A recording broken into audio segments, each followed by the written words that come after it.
प्यारे दोस्तों, अगर आपको ये वीडियो अच्छी लगे तो प्लीज़ इस वीडियो को एक लाइक करें, अपने दोस्तों के साथ इस वीडियो को शेयर करें और अगर आप मेरे चैनल पर नए हैं तो प्लीज़ मेरे इस चैनल को लाजमी सब्सक्राइब करें।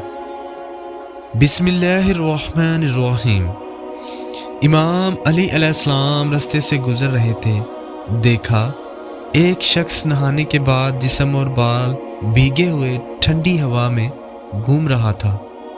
बस इमाम अली अलैहिस्सलाम करीब गए और फरमाने लगे, ऐ बंदा खुदा, रात को नहाना इंसान के जिस्म से बीमारियों को दूर करता है, लेकिन नहाने के बाद जिस्म और बालों को सही तरह से खुश्क किया करो।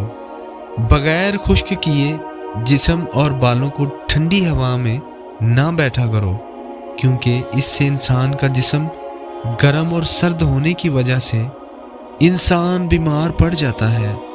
याद रखना, इंसान का पानी से गुस्ल करना, अपने आप को साफ करना और फिर पानी को अपने बालों और जिस्म से खुश्क करना ऐसे है जैसे कोई इंसान अपने सारे गुनाह अपने जिस्म से साफ कर ले।